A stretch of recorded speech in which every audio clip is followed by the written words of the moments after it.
अब देश की जनता चाहती है कि हरियाणा के लाला अरविंद केजरीवाल आए और देश को शिक्षित करें, विकसित करें, स्वस्थ रखें। लेकिन जब हम दिल्ली को देखते हैं तो लगता है कि अरविंद जी तो भी अधिकारों की जंग लड़ रहे हैं। अरविंद केजरीवाल हर विकट परिस्थिति के अंदर भी काम करवाना चाहते हैं। वहाँ विपक्षी पार्टियाँ उनके दरवाजों पर जा रही, उनका समर्थन ले रहे हैं। कांग्रेस ने अभी अपने पत्ते नहीं खोले। जो पार्टी चुनी हुई सरकारों के अधिकारों में विश्वास रखती है, मुझे पूरा विश्वास है वो कोई भी पार्टी हो राज्यसभा में इस अध्यादेश के विपक्ष में खड़ी होगी। अगर हरियाणा में लोकसभा और विधानसभा चुनाव एक साथ होते हैं तो क्या आम आदमी पार्टी तैयार है इसके लिए?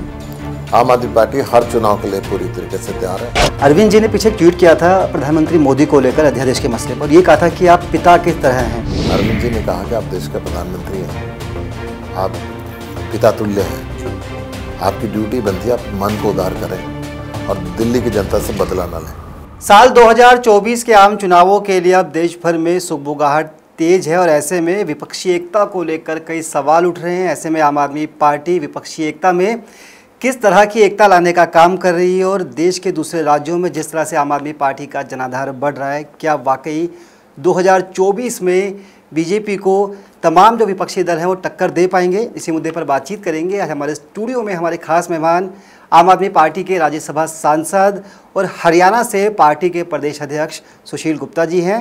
गुप्ता जी, स्वागत है आपका नवोदय टाइम्स पंजाब केसरी में।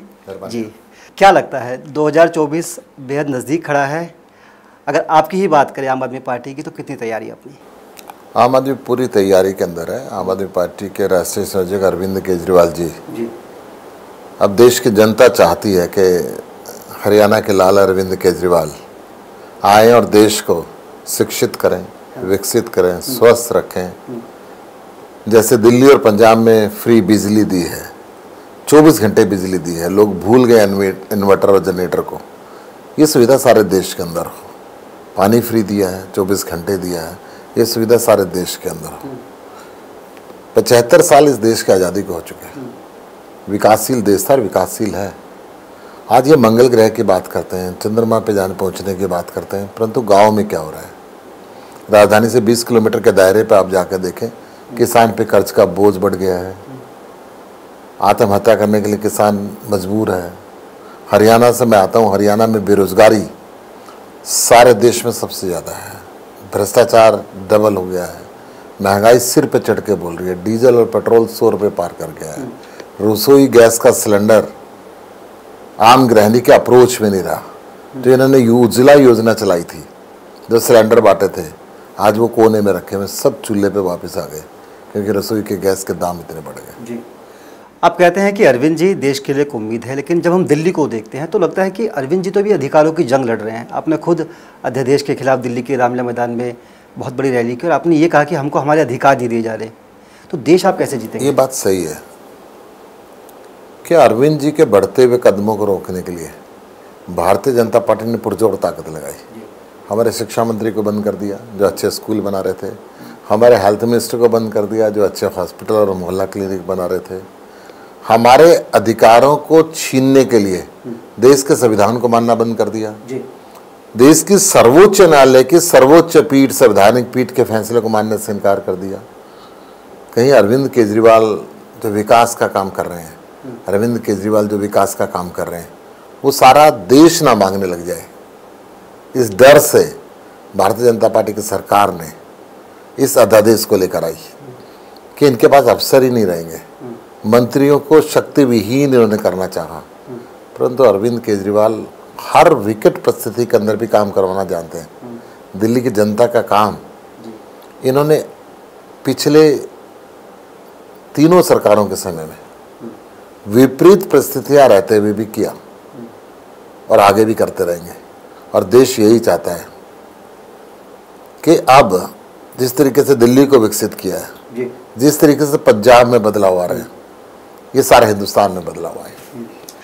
आप कहते हैं कि अधिकारी आपको नहीं मिले हुए, इसलिए आप सही से दिल्ली में काम नहीं कर पाए। पूरी प्रतिभा आम आदमी पार्टी की दिल्ली को दिख नहीं पाई। लेकिन जो बीजेपी है वो ये कहती है कि सुप्रीम कोर्ट के निर्णय की आड़ में आप लोग गुंडागर्दी करते हैं। 11 मई को सुप्रीम कोर्ट का फैसला आता है और 13 मई को जो विजिलेंस सेक्रेटरी है राजशेखर, उनको हटाने का आप आदेश दे देते हैं। सौरभ भारद्वाज तमाम फाइलें चेक करना शुरू कर देते हैं। सीसीटीवी कैमरे भी आप चेक करना शुरू कर देते हैं, अधिकारियों के आप दफ्तरों के ताले खुलवा लेते हैं, इतनी हड़बड़ाहट किस चीज़ की? देखिए, फिर ये कहीं ना कहीं मिसलीड किया जा रहा है। विधवा बुजुर्गों की पेंशन रोक दी जाए, मोहल्ला क्लिनिक की दवाइयाँ रोक दी जाए, स्कूलों के कामों पे अड़चन लगा दी जाए, योगा क्लास बंद कर दी जाए। जो अफसर दिल्ली की जनता को तंग कर रहे थे, दिल्ली की जनता को राहत देने के लिए कुछ ट्रांसफर तो हमें तुरंत करनी ही पड़ेंगी, ताकि जो काम रोकने वाले अफसर हैं और उतने ही तादाद में काम करने वाले अफसर भी हैं, अफसर तो इन्हीं के बीच में से थे, उन्हीं को हमने कहा भाई जो अच्छा काम करे वो आगे बढ़े, जो रोड़ा लटका रहे हैं, जो राजनीतिक दुर्भावना से प्रेरित होकर कुछ काम कर रहे हैं, उनको कहीं ना कहीं साइड करना पड़ेगा, क्योंकि सरकार का समय तो 5 साल का होता है। अगर इंतजार करते रहे कि 5 साल बाद करेंगे तो इतने में सरकार का समय खत्म हो जाता है। सरकार के लिए तो एक एक दिन कीमती होता है, जनता की भलाई के लिए एक एक दिन अगर लगाया जाए, that matter a lot.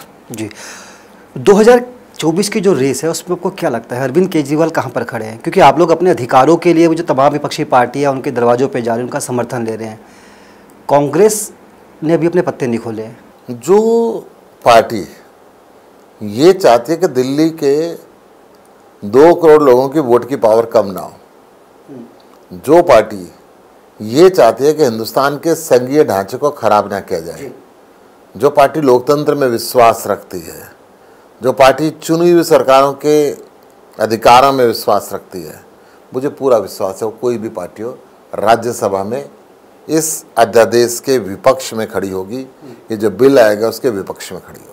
Congress से नज़दीकी होगी आपकी, ऐसा कुछ संकेत मिला आप लोगों को? नज़दीक की दूरी की बात नहीं कर रहा हूँ मैं, तो इस अध्यादेश की बात कर रहा हूँ। लेकिन वो लोग विरोध कर रहे हैं। क्या दिल्ली में बैठक हुई थी, पंजाब और दिल्ली के लोग उसमें गए थे सुशील जी, लेकिन उनके नेता सहमत नहीं है आप लोगों के लिए। मैं आपको फिर बता रहा हूँ, जब वो अध्यादेश आएगा तो क्या वो पार्टी ये चाहेगी कि दिल्ली के 2 करोड़ लोगों की वोट की पावर कम हो? क्या वो पार्टी ये चाहेगी कि संघीय ढांचे में प्रदेश की सरकारों के अधिकारों को स्नैच कर लिया जाए? क्या वो पार्टी ये चाहेगी चुने हुई सरकारों को अफसर काम ना करने दें? क्या वो पार्टी ये चाहेगी कि केंद्र में बैठी हुई सरकार संविधान के विरुद्ध और सुप्रीम कोर्ट की सुप्रीम पीठ के विरुद्ध केंद्र की सरकार फैसले ले? अगर वो चाहेगी तो उसकी अपनी मर्जी होगी, परंतु मैं कह रहा हूँ मुझे पूरा विश्वास है जो लोकतंत्र में विश्वास रखती हैं पार्टियाँ वो इस अध्यादेश के विरुद्ध में होंगी। लेकिन आप लोग तो उनका नुकसान करते हैं, दिल्ली, हरियाणा, पंजाब, गुजरात, गोवा, आप जहाँ भी जाते हैं कांग्रेस का वोट काटते हैं। कांग्रेस का वोट काटने की बात नहीं है, ये अरविंद केजरीवाल जी की बढ़ती लोकप्रियता है। अरविंद केजरीवाल जी ने एक आह्वान किया है कि अब देश को दुनिया का नंबर 1 राष्ट्र बनाना है। ये बात भी सही है कि अब ये सारी पार्टियां अरविंद केजरीवाल जी की नकल मारने लगी हैं, चाहे वो बीजेपी हो, चाहे वो कांग्रेस हो या कोई और पार्टी हो। आप कह रहे हैं कि आप तेज़ी से आगे बढ़ रहे हैं, इसमें कोई शक की बात भी नहीं है, क्योंकि नई पार्टी थी, 10-12 साल पहले शुरू हुई, 2 स्टेट पे आपका कब्जा भी है, लेकिन जो स्टेट आप जीत नहीं पाते वहाँ पर पार्टी लगता है आपको संगठन में बिखराव हो जाता है। हिमाचल की अगर हम बात लेते हैं तो हिमाचल में जो आपका शिमला में दफ्तर है वो बंद पड़ा है लंबे समय से, ऐसी खबरें हैं।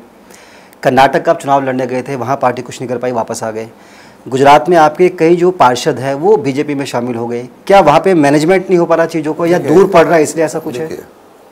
गुजरात में बहुत दबाव डाला उन्होंने, हमारा एक भी विधायक तोड़ तो नहीं पाए ना। लेकिन यहाँ पे 6 पार्षद चले गए जी। मैं कह रहा हूँ सर, इतनी डिटेल मानू तो मुझे नहीं मालूम होगी, क्योंकि कई हज़ार पार्षद है हमारे हिंदुस्तान के अंदर, एक एक पार्षद का रिकॉर्ड तो मेरे पास नहीं होगा, परंतु मैं कह रहा हूँ कि क्या आज तक हमारे किसी विधायक को तोड़ पाई है?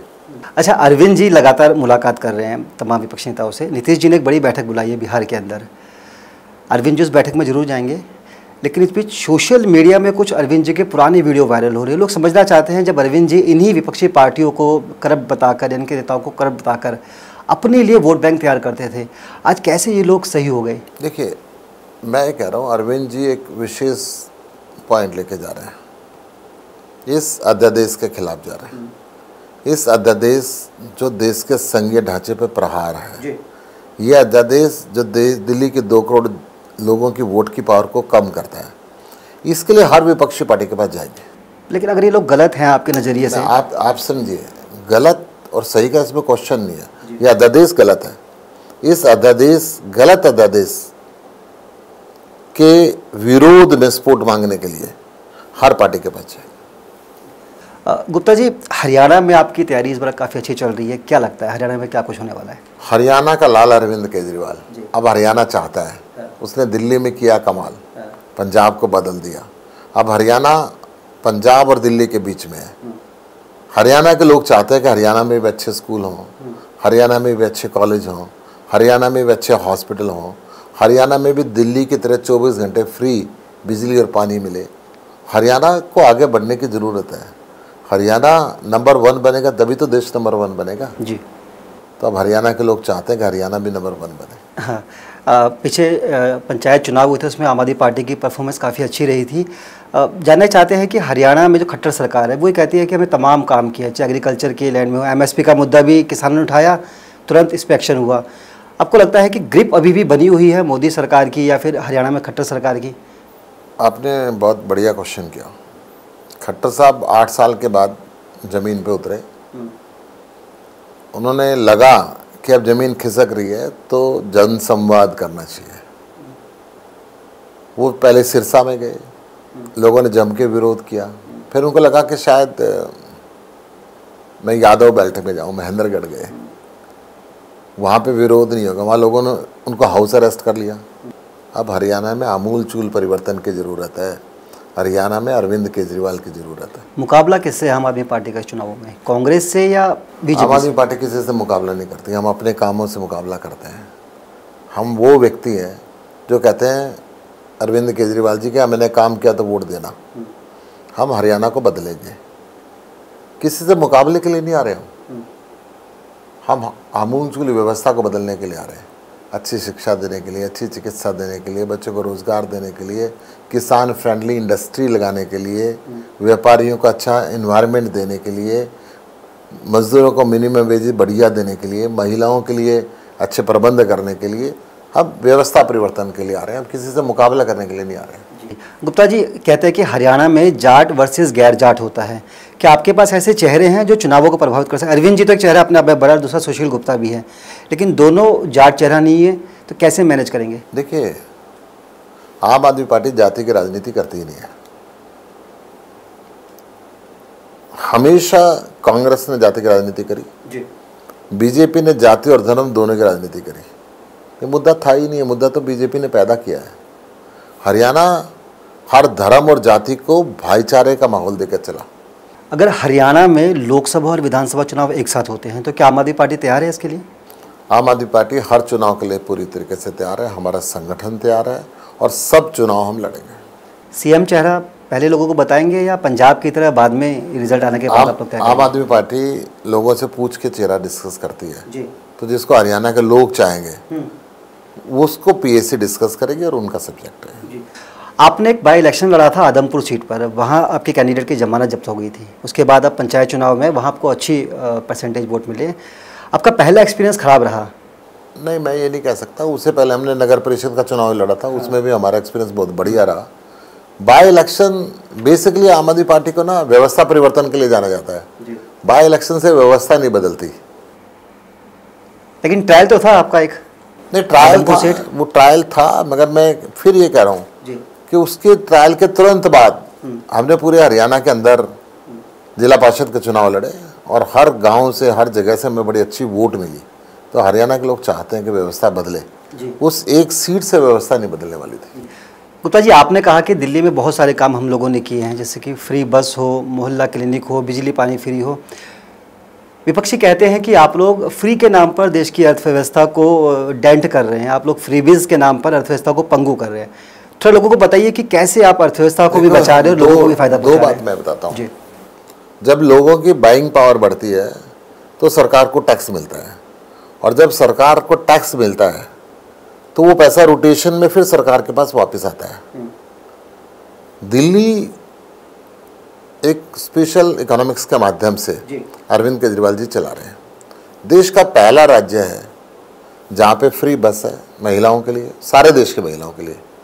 देश का पहला ऐसा राज्य है जहाँ पे सारे बुजुर्गों के लिए तीर्थ यात्रा मुफ्त है। सारे स्कूलों को वर्ल्ड क्लास बनाया है, सारे हॉस्पिटल्स को वर्ल्ड क्लास बनाया है, बच्चों को रोजगार बिना खर्ची पर्ची के दिया है, किसान के खाते में हम 50,000 रुपये हेक्टेयर फसल खराबी का मुआवजा भेजते हैं।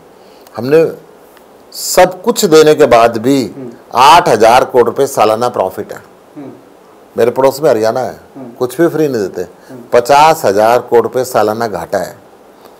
देश के अंदर देश की सरकार और राज्यों की सरकार घाटे में चल रही है। अरविंद केजरीवाल सब कुछ फ्री दे रहे हैं, 8,000 करोड़ रुपए प्रॉफिट हो रहा है। तो इसके अंदर खराब बात क्या है? जनता का पैसा जनता पर खर्च रहे हैं, they are taking more revenue on that way. और अब तो उनकी नकल बीजेपी भी मारने लगी है, उनकी नकल कांग्रेस भी मारने लगी है। अच्छा है, परंतु ये जादू अरविंद केजरीवाल को ही आता है। ये नकल मार के घोषणाएं तो कर देंगे, अरविंद केजरीवाल घोषणा नहीं करते, गारंटी देते हैं। अब अरविंद केजरीवाल कहता है गाँव में किसान के लिए क्या हो रहा है उसकी बात करो, खेत के मजदूर के लिए क्या आ रहा है उसकी बात करो, छात्रों की शिक्षा के लिए क्या आ रहा है उसकी बात करो, नारी के सम्मान के लिए क्या हो रहा है उसकी बात करो। 1 करोड़ रुपए सम्मान राशि केवल आम आदमी पार्टी की सरकार देती है, चाहे दिल्ली की सरकार हो चाहे पंजाब की सरकार हो। किसान की फसल कटने से पहले उसका मुआवजा उसके घर में भेजने का काम आम आदमी पार्टी करती है, चाहे पंजाब की सरकार हो चाहे दिल्ली की सरकार हो। तो ऐसे बहुत से काम हैं जो हमने अब देश के अंदर बदले हैं और उस बदलाव की नकल बाकी देश भी करे। अच्छी लेकिन अगर वो आपका मॉडल कॉपी करते तो नुकसान आपका होगा, आपकी जो पॉलिटिक्स है उस पर देश सुधरना चाहिए, देश सुधरना चाहिए। सत्ता के भूख में नहीं आए हम चाहते हैं कि हिंदुस्तान दुनिया का नंबर 1 राष्ट्र बने। जी, एक सवाल पंजाब को लेकर है। पंजाब में जो नवजोत सिंह सिद्धू हैं, उनकी वाइफ नवजोत कौर, उन्होंने एक स्टेटमेंट दिया था कि भगवत मान को कुर्सी तोहफे में दी उनके पति ने। क्या वाकई ऐसा कुछ था? नवजोत सिंह सिद्धू सीएम बनने वाले थे पंजाब के, या आपकी पार्टी में शामिल होने वाले थे, ऐसा कुछ रहा है क्या? कभी ऐसा नहीं रहा। उनकी इच्छा उनके मन में हो आम आदमी पार्टी में आने की, मगर आम आदमी पार्टी ने कभी उनको अप्रोच नहीं किया। भगवत मान की कुर्सी को कोई खतरा है? किस बात पे? देश के बेस्ट मुख्यमंत्री में से वो काम कर रहे हैं, किसान को फसल कटने से पहले मुआवजा दे रहे हैं, कानून व्यवस्था को उन्होंने बिना एक गोली चलाए, बिना एक खून की बूंद बहाए कायम किया है। किसान को सबसे पहले उन्होंने मुआवजा दिया, अच्छे मोहल 1,000 से ऊपर मोहल्ला क्लिनिक उन्होंने खोल दिए, 30,000 से ऊपर सरकारी नौकरियां बिना खर्ची पर्ची के युवाओं को दे दी, टेम्परेरी कर्मचारियों को पक्का कर दिया, 2.5 लाख प्राइवेट नौकरियां देने वाले हैं। व्यापारियों के लिए सबसे ज़्यादा चिंता वो करते हैं, मजदूर के लिए चिंता वो करते हैं। किस बात पे? एक सवाल ये है कि SYL एक बड़ा मुद्दा है चुनावों के अंदर, भले ही चुनाव पंजाब में हो या हरियाणा में हो, तमाम पॉलिटिकल पार्टियां इस मुद्दे को उठाती हैं। चूंकि पंजाब में आपकी सरकार है और हरियाणा में जो सर्वे आपके अपने सर्वे हैं उसमें आप लोग जीत भी रहे हैं, क्या इस समस्या का समाधान हो जाएगा? समस्या SYL नहीं है, समस्या पानी है।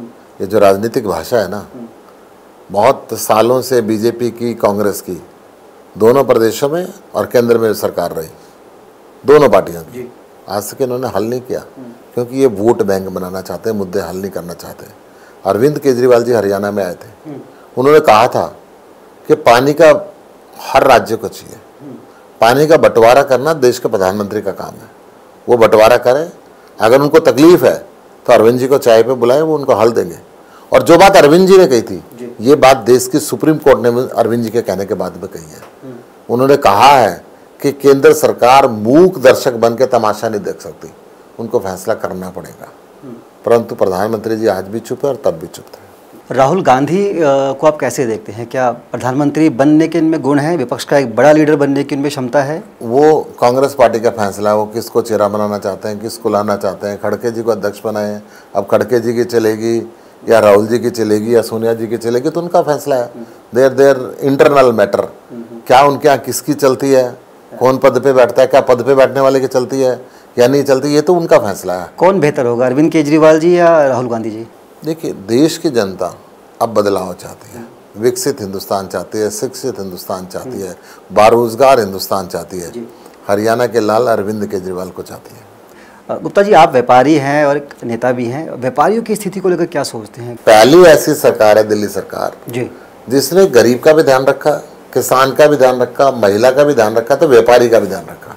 भगवंत मान ने पूछा भी तुम्हारी समस्याएं क्या हैं, हम उनको दूर करेंगे। जब आप टैक्स दोगे तो हम अच्छे स्कूल बनाएंगे, जब आप टैक्स दोगे तो हम अच्छे हॉस्पिटल बनाएंगे, जब आप टैक्स दोगे तो हम अच्छी सड़कें बनाएंगे। तो अगर इस देश को आगे बढ़ाना है तो देश के किसान का भी ख्याल रखना पड़ेगा, देश के मजदूर का भी ख्याल रखना पड़ेगा, देश के जवान का भी ख्याल रखना पड़ेगा, देश के महिला का भी ख्याल रखना पड़ेगा, देश के छात्रों का भी ख्याल रखना पड़ेगा, देश के व्यापारियों का भी ख्याल रखना पड़ेगा। हरियाणा में एक सवाल हरियाणा को लेकर ही फिर से, क्या हरियाणा में आपके पास चेहरे नहीं, आपने कहा अरविंद जी ही चेहरा है, क्या हम ये भी मान के चले कि सुशील गुप्ता भी एक चेहरा है? नहीं, सुशील गुप्ता अरविंद जी का एक सिपाही है। सिपाही की ड्यूटी कौन से बॉर्डर पे लग जाए, किस समय लग जाए, कौन सी चौकी पे लग जाए, वो कमांडर का काम है। I am not in this Q at all. अगर सीएम के दरवाजे पे या सीएम हाउस पे लग जाए तब? देखिए, ये पार्टी के राष्ट्रीय संयोजक का काम है। मुझे हरियाणा में रखें, मुझे पंजाब में भेजें, मुझे हिमाचल में भेजें, मुझे मेघालय के अंदर भेजें, जहाँ वो ड्यूटी देंगे हम उस ड्यूटी को करेंगे। एक आखिरी सवाल है, अरविंद जी ने पीछे एक ट्वीट किया था प्रधानमंत्री मोदी को लेकर अध्यादेश के मसले पर, ये कहा था कि आप पिता किस तरह हैं। बीजेपी ने कहा कि इनको डर लग रहा है क्योंकि इनके खिलाफ इंक्वायरी बहुत सारी चल रही है, एसआईटी इनसे पूछताछ कर रही है, इनके कई बड़े नेता अंदर हैं। क्या वाकई वो डर था, ये आप समझाना चाह रहे थे कि अपना दिल आप बड़ा कीजिए और जो अध्यादेश के मामले में या जो ऑर्डिनेंस के मामले में दिल्ली में जो समस्याएं सामने आ रही हैं, अब उन समस्याओं को सोल्व कीजिए? क्या लगता है, देश के प्रधानमंत्री को दिल्ली के 2 करोड़ लोगों की वोट की पावर को ख़त्म कर देना चाहिए? क्या लगता है, चुनी सरकारों की पावर को ख़त्म करना चाहिए? क्या लगता है, जो शिक्षा मंत्री जिसके अमेरिका तक में तारीफ हो रही है उसको बंद कर देना चाहिए? जो स्वास्थ्य मंत्री जिसने मोहल्ला क्लिनिक का कंसेप्ट सारे देश को दिया, जिसने कोरोना के दौरान होम आइसोलेशन का मॉडल सारी दुनिया को दिया, उसको बिना कार्य बंद कर देना चाहिए? अरविंद जी ने कहा कि आप देश के प्रधानमंत्री हैं, आप पिता तुल्य हैं जी, आपकी ड्यूटी बनती है आप मन को उदार करें और दिल्ली की जनता से बदला ना लें। चलिए, बहुत बहुत शुक्रिया गुप्ता जी बातचीत करने के लिए। तो ये थे आम आदमी पार्टी के राज्यसभा सांसद और हरियाणा से आम आदमी पार्टी के प्रदेश अध्यक्ष सुशील गुप्ता जी। पूरी तरह से कॉन्फिडेंट हैं हरियाणा के विधानसभा चुनावों को लेकर। इनका दावा है कि हरियाणा में बीजेपी सरकार ने लोगों के विकास के लिए काम नहीं किया। इतना ही नहीं, वो देश में 2024 में होने वाले आम चुनावों के लिए भी अरविंद केजरीवाल को एक बेस्ट कैंडिडेट के तौर पर मानते हैं। फिलहाल इस पेशकश में इतना ही, मुझे दीजिए इजाज़त, नमस्कार।